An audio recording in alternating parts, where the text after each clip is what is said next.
করতে বাধ্য হয়।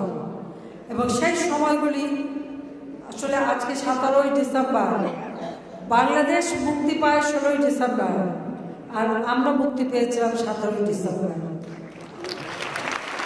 কারণ আমার আব্বাকে যেমন স্বাধীনতা ঘোষণা দেওয়ার সাথে সাথে গ্রেপ্তার করে নিয়ে যায়, এরপরে আমার মা, রাসেল, জামাল, আমি, রেহানা আমরাও গ্রেপ্তার হই।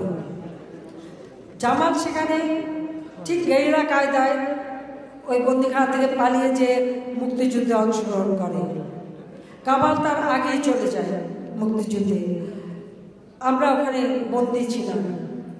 সেই দিনটির কথা বারবার মনে পড়ে যে যখন আমাদের কাছে শুধু একটা রেডিও ছিল, আমরা রেডিও শুনছিলাম, তো চারিদিকে জয় বাংলা স্লোগান।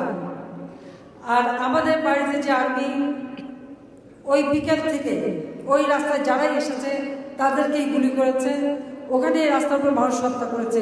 আর আমরা সেখানে ওই জানলায় দাঁড়িয়েছে, তাদের চিৎকার শুনেছি, কান্না শুনেছি, কেউ পানি পানি বলে কাঁদছে, সেই অবস্থা শুনছি। আর আমরা জানি আমাদের ভাগ্যে কি আছে, যে কোনো সময় আমাদেরকে মেরে ফেলতে পারে, এইরকম একটা পরিস্থিতি। তারপরেও আমাদের ছিল রুদ্ধদ্বার মুক্ত প্রাণ। আমরা ওখানে বসে নিজেরাই স্লোগান দিতাম, জয় বাংলা স্লোগান। আমরা রেডিওতে যখন শুনি সেই সাথে সাথে আমরাও সুর মিলাই। সেই সময়ের কথা বারবার মনে পড়ে। 17 তারিখ সকালে মেজর অশোক তারা এসে আমাদেরকে সেখান থেকে মুক্ত করে।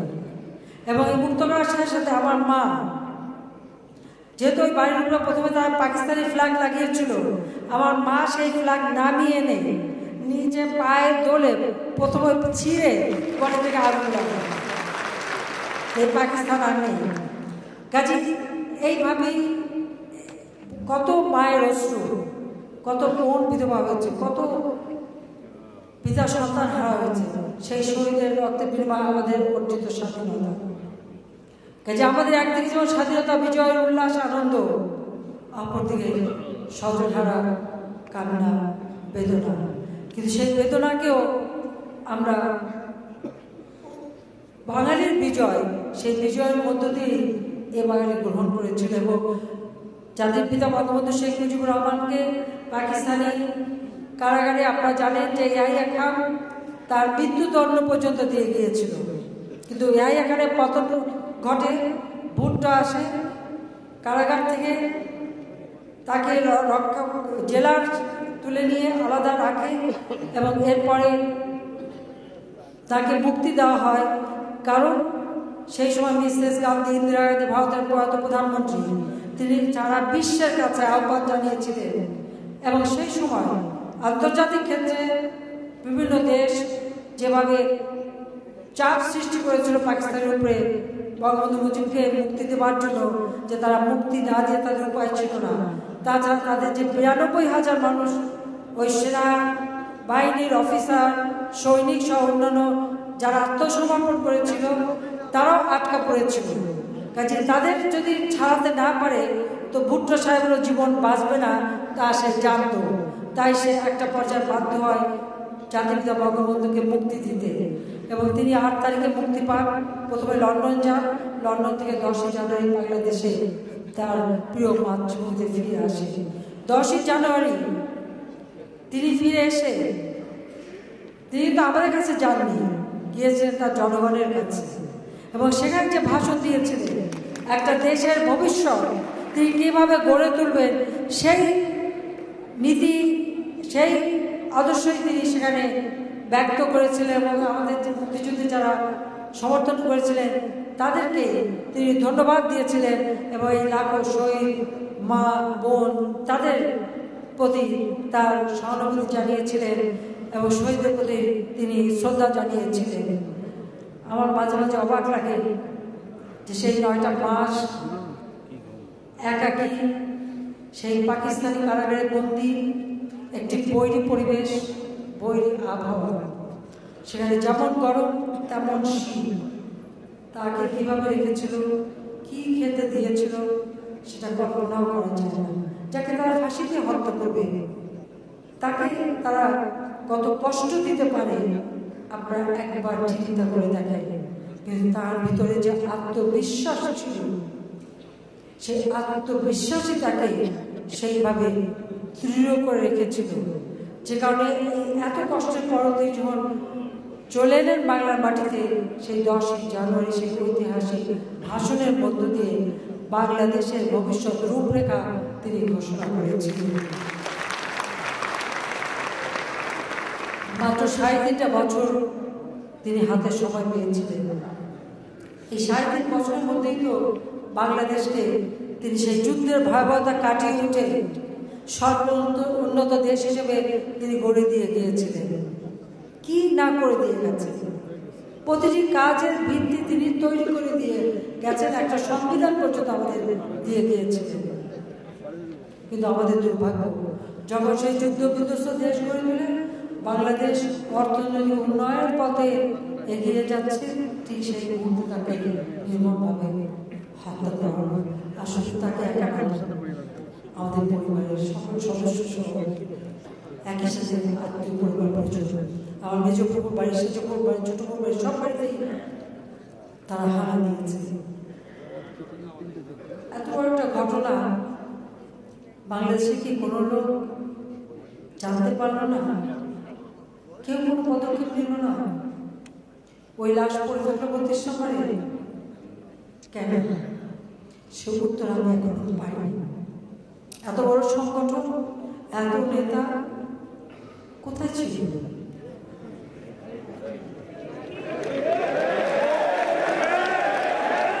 মাঝে মাঝে আমার এটা জানতে ইচ্ছে করে যে কেউ সাহসে ভোট দিয়ে এগিয়ে আসতে পারলো না। বাংলার সাধারণ মানুষ তো বঙ্গবন্ধু মুজিবের সাথে ছিল।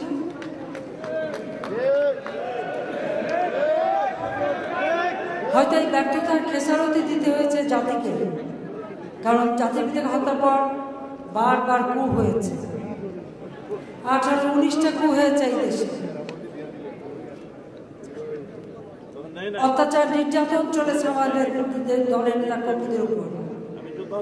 সে সময় যদি কেউ সাহস করে দাঁড়াতো, হয়তো এই অত্যাচার হতো না, এত বারবার কূ হতো না। কিন্তু এই বারবার কূ হয়ে একটা দেশকে সম্পূর্ণ ধ্বংসের দিকে নিয়ে যাওয়া হয়েছিল। শুধু তাই না, যে আদর্শ নিয়ে বাংলাদেশ স্বাধীন, অসাম্প্রদায়িক রাজনীতি, যে বাংলাদেশ হবে উন্নত সমৃদ্ধ, সেই বাংলাদেশ ধীরে ধীরে ধ্বংসের দিকে চলে গিয়েছিল। যুদ্ধ অপরাধী বিচার জাতির পিতা শুরু করেছিলেন, বিচার হাত থেকে রেহাই দিয়ে তাদেরকে বসানো হয়েছিল ক্ষমতায়।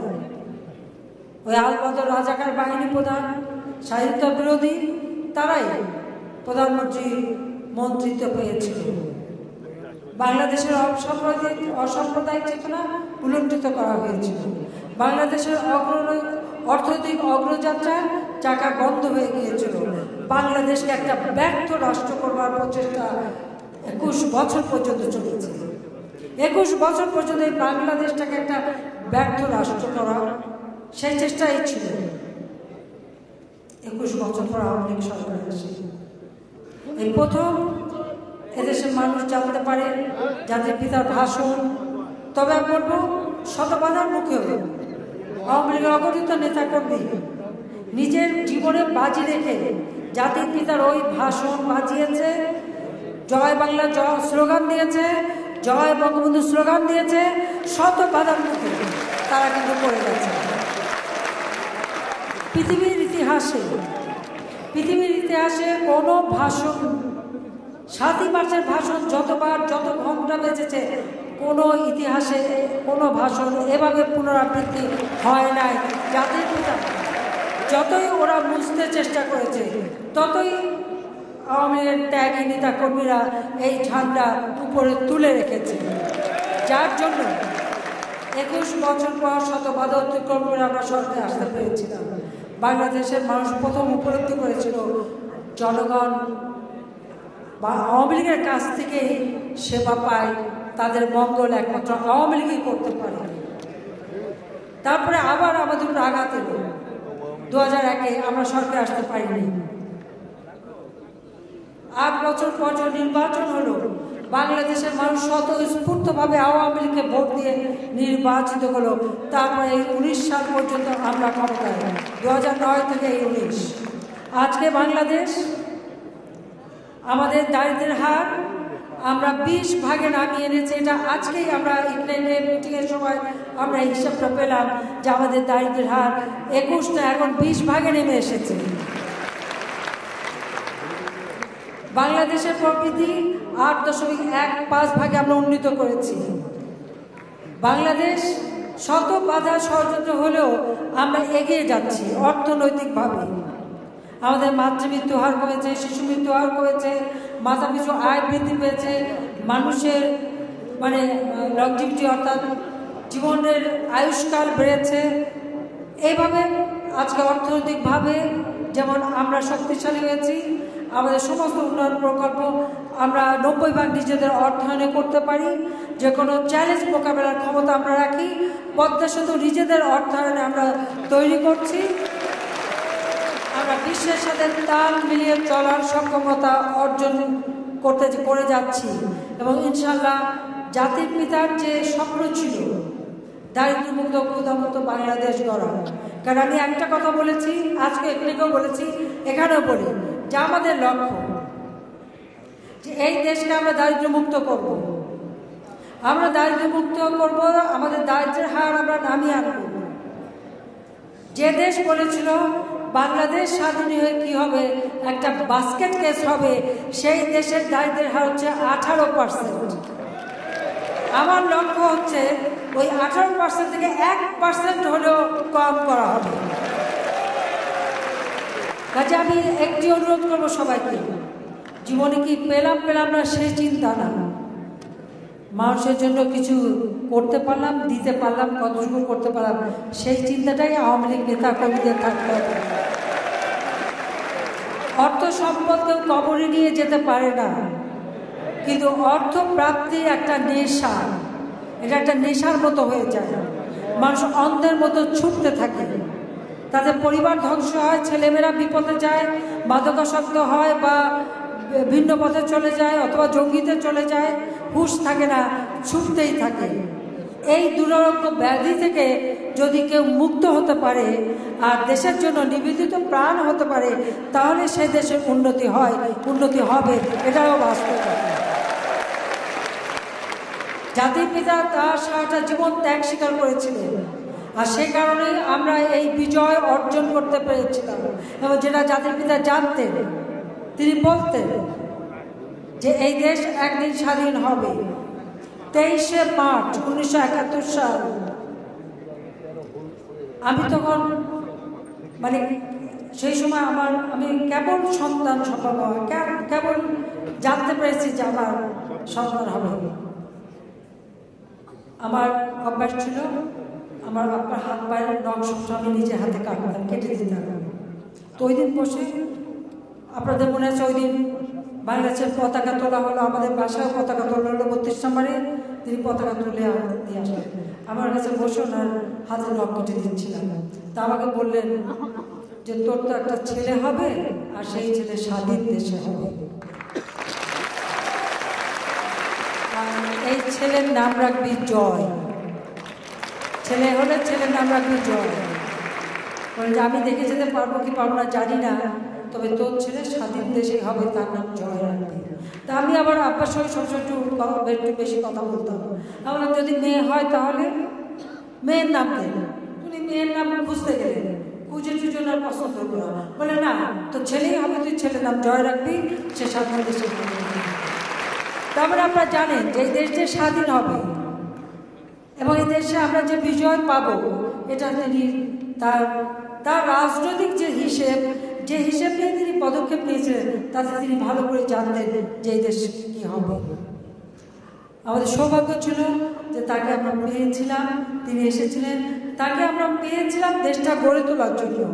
কিন্তু ওই ষড়যন্ত্রকারীরা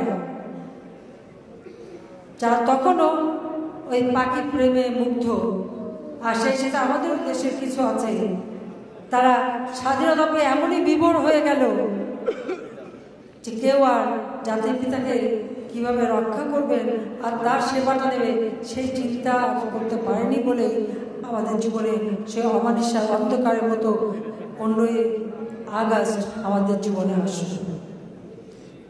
আমরা দুটো বোন বিদেশে ছিলাম, 6 বছর রিফিউজি আকারে থাকতে হয়েছিল। আওয়ামী লীগ আমাকে সবার নিচে নির্বাচিত করে, আমি ফিরে আসতে সক্ষম হই, অনেক বাধা পেরিয়ে আসি।